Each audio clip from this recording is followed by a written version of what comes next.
Okay everyone, welcome back to the next installment of Frankenstang. Just give you a quick update where we're at here. I had everything on this side pre-fit and I was very happy. Surprisingly, I was happy. Now the next job at hand is to repair this mess. So over the next day or two, I'll be going in here and slowly piecing this out and repairing this area so that we have a sound car again. Like I said, I have everything pre-fit. I got the fender back on. Door lines up with the rocker really nice. Got a nice even gap at the bottom. The one thing I want to talk to you guys about that I haven't mentioned before is you probably notice there's a lot of green tape in spots all around the car.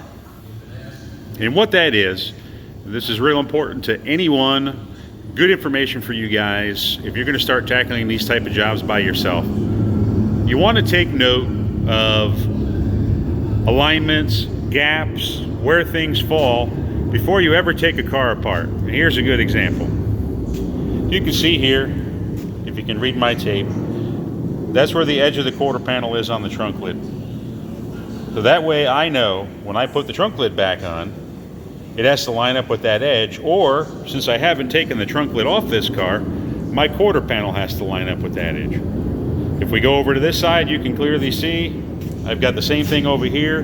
These are marks I made before I ever tore this car apart. And luckily, after putting the new quarter on and off, probably 2.5 dozen times now, I was able to get it to line up with that mark right there. So far, so good. But as I was saying, proper markings, guys. Make sure you mark everything. These are just measurements for myself with the quarter panel, measurements back here, and so on. But here's a good example.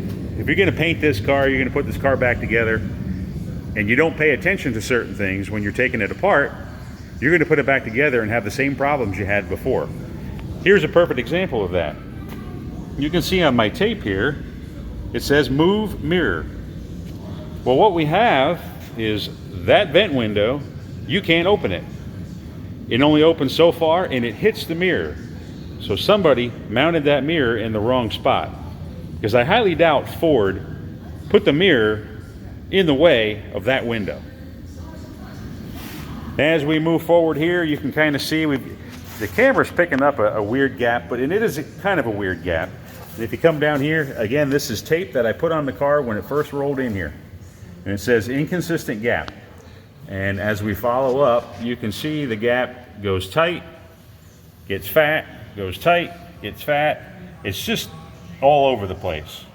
Down here, the door was rolled in. I've already knocked that door out, and you can see it lines up real nice and straight with the rocker panel. So like I was saying, guys, make your marks, make your notes, write it down. Another example here, I've already readjusted the fender. It says gap too tight. Before, we were almost touching there. They had this, the fender was 1-to-1 with the cowl, which made this gap super tight, and way up there, it was a mile away. And that's because the door was too far in. We've adjusted all that. You can see we've got a nice gap here.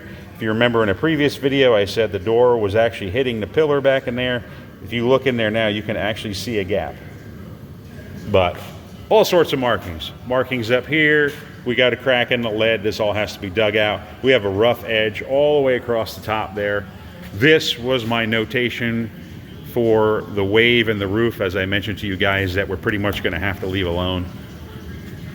And as we go around the car, you'll see I have a few more on the other side. We come over here.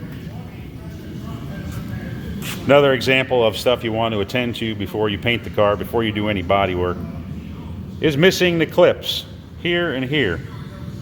Excuse me, the studs for the clips. So there was no stud here and there was no stud here. And the gentleman couldn't figure out why his molding wouldn't stay on. Well, there's no studs here. So the clips were just sitting there, they were glued in place.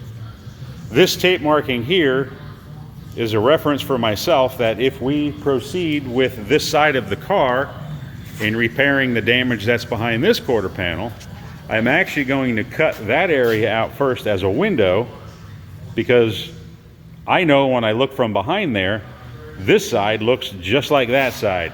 And you can see when you look through the backside, you can see all that jagged, chewed up metal.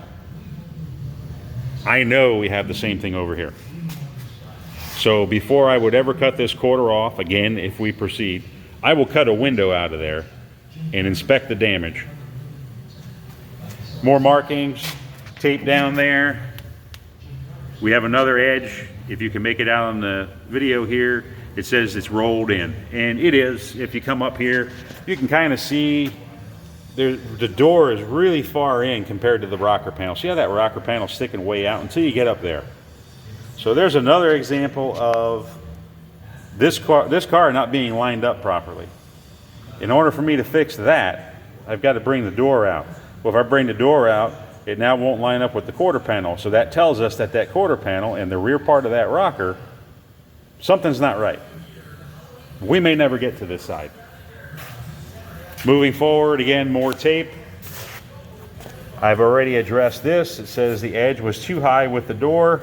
We've got this way down now. It is still a little high, and you'll see some markings across here. And I think what's left of what we have going on here is this fender. These are both reproduction fenders, by the way, put on some time ago. This fender is hitting the cowl of the car.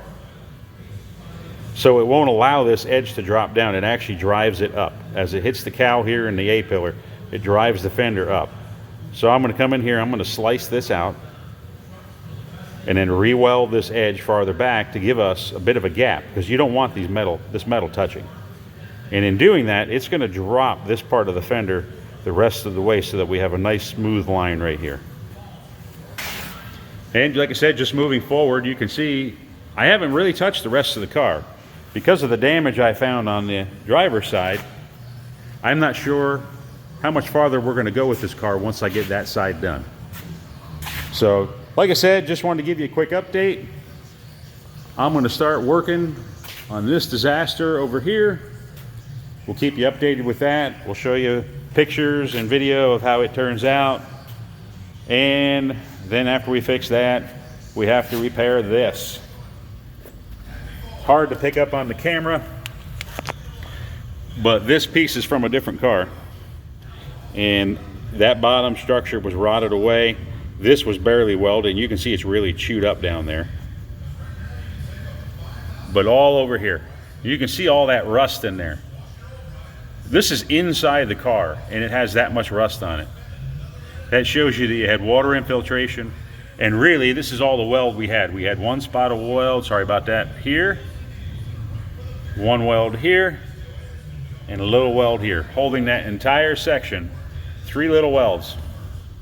And down here, it's just a cobbled up mess. That's part of the other wheelhouse that I'm gonna have to piece off there gently, because we need to save this piece. And then that piece will go back on here. Again, I've already had everything on this side pre-fit. I'm happy with it. I'm ready to continue over to the quarter panel over here. I will be removing some material, as I mentioned before, off the front edge here, just to give me more of a consistent gap, something nice and even so we're not touching the door. So as always, like, subscribe. Feel free to ask any questions, comments, whatever you like. Stay tuned. We'll see how this turns out.